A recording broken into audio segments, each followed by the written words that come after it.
Everyone, this is Tamara, your courtroom companion. Welcome to my channel. If you're new here, appreciate you stopping by and I hope you'll continue to come back. And for those of you who are faithful followers, welcome back. I'm glad you're here. In today's video, which is titled, How Do You Get Away from a Narcissistic Partner Permanently?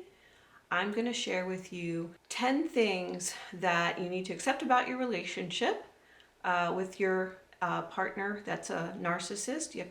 There are 10 things that I would encourage you to accept in order to propel you into permanent separation, both physically and emotionally, from that partner. As always, what I express here is just my own journey, my own feelings, my own thoughts and experiences around family court custody and narcissism, which is what this channel is about. Please do not take anything I say as mental health advice or legal advice. I'm not a mental health therapist nor an attorney.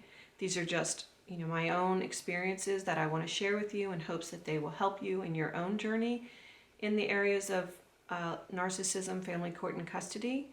So if you need more support from the professionals, I would encourage you definitely to get that. Before we get into the content, I do want you to subscribe and hit that bell notification so you'll be notified when I upload my content on those 3 topic areas.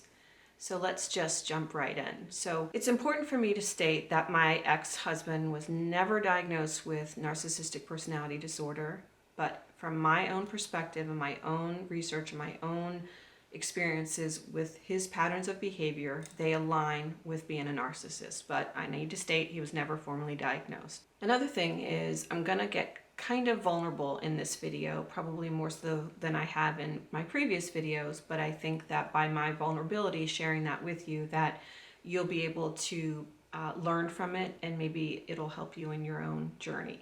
So my story started back in 2001, 2002, when I met my ex-husband. So we were together for, 10 or 12 years, including 9 years of marriage. And much of that time, in my opinion, was very, very chaotic. Both spiritual, I felt that I was spiritually abused, emotionally abused, financially abused, never physically abused, but there was just a lot of chaos in the relationship all the time. And it took me many years to kind of figure out what was going on. And much of what I learned after I separated. But when I look back on those experiences, there were things that came over time that I accepted about my relationship. That when he threatened divorce for the last time, I was ready to let him do it. I was no longer going to fight for the marriage. I was no longer going to continue in that relationship. And so I want to share with you what those 10 things were that I accepted about my relationship, and I truly accepted it to the depths of my heart. Like, I fully and truly accepted these 10 things, and they might resonate with you. Again, they're very vulnerable, but I want to share them with you because I think that if you could maybe listen to my own experiences, maybe they will align with what you're going through and will help you to kind of clearly see what's happening in your relationship. So acceptance was probably the number one key ingredient. There were others which I'll share on future videos, but acceptance of what was happening was what I call the beginning of the end for me. So again, when he asked for the divorce for the last time, I let him do it because I was ready. Emotionally, physically, financially, spiritually, in all ways, I was ready for it to end. I accepted that no matter how much marital therapy, no matter how much spiritual counseling that we would receive, the relationship was not going to work. Number 2, I spent more time in sadness and tears than I did in joy, laughter, and happiness. It was a lot of sadness and a lot of tears. I accepted that I no longer felt good about myself nor about life. I accepted that he cared more about his image than he did about me or our relationship. I accepted that I could not predict which way he would wake up from day to day. He could be the nicest person you ever want to meet, or he could be the worst person, in my opinion, who you would want to meet. And what I later learned was there was a cycle to the abuse. I didn't know that at the time. I just knew that I could no longer predict. I never could predict how he would wake up from day to day, and I was on edge all the time. I had to accept that in order to make it in that relationship, in order to survive in that relationship, I had to narrow my life to such a degree that I no longer recognized my life nor myself. The things that I enjoyed doing, I didn't do because it would upset him if I was away from the home. I remember thinking to myself when I would drive to work, that was the only peace I got because I could call friends or whatever. When I got home, it was all about him. And so I narrowed my life to such a degree that I no longer recognized it. I had to accept that whenever I was around him or in my home, I had to walk on eggshells. I accepted that I was asking for permission to do things that most adults don't have to ask permission for.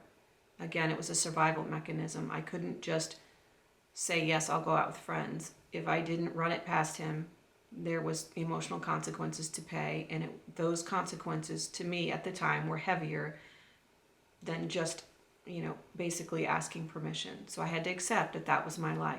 And I think the last thing that I finally had to accept, and this was the biggest one, was that I no longer had freedom. I did not have freedom to be me. I didn't have freedom to enjoy my life. I didn't have freedom to come and go as I wanted to. I was not free to enjoy what this life has to offer. And that acceptance was really hard. And there are probably many other things I probably could think of, but those were the ones that really, when I accepted those things, it propelled me into allowing him, when he asked for the divorce for the last time, to let him do it. I think the moment that you can accept the reality in which you live, if you're living or involved with a narcissist, the moment you can accept and what is really happening, I think is the moment that you can begin to take your freedom back. This acceptance is probably not going to come easy. You're probably going to have to do it over time. Just like the abuse didn't happen overnight. Your partner probably didn't show up to the first date saying, oh, by the way, I'm a real jerk and I'm going to mistreat you and I'm going to abuse you emotionally, financially, physically, whatever it is. It happened over time, and this acceptance will happen over time as well. But one way to start is just by quietly to yourself admitting your truth, admit what is happening to you. If you have a journal, I would encourage you to write it down in there. Write it down in your journal. Maybe share it with a really trusted friend, what's happening. One thing that was really beneficial to my acceptance was hearing other people's perspectives about what I would share with them. So if you share this with a trusted friend, they're not in an abusive relationship. So what they give back to you is going to be probably 100 times healthier than what feedback you're receiving from your abuser. So share it with a friend, journal it, whisper it quietly to yourself. If you're brave enough and feel encouraged enough, I would try to write down each time you find a new thing that you accept about your relationship so that you can keep track of a list. That way you can look back on it from time to time and go, I'm accepting this. Yep, I'm accepting this as well. Eventually, you will find the strength within yourself to leave or to let them leave and not fight anymore for the relationship. But what I want to tell you is that your new life is just within arm's reach. If you can begin accepting these things, it is the beginning of the end of the abuse. Your new life is just on the other side of it. There's no timeline to get there. No one's rushing you to get there. This is going to be in your own time and in your own journey. But this acceptance is one way that I believe will propel you into that new life. Just start dreaming about that new life. As always, this channel is here to help you with custody, family court, and narcissism. I hope you found this video helpful. If you in the community have other things that you had to accept about your relationship, please do drop it in the comments below. We're a community that's learning from each other. We're learning from each other's experiences. So if you have other things, other tips to give in terms of acceptance, please do share it in the comments below. We would love to hear them. As always, I'll see you next time. Bye-bye.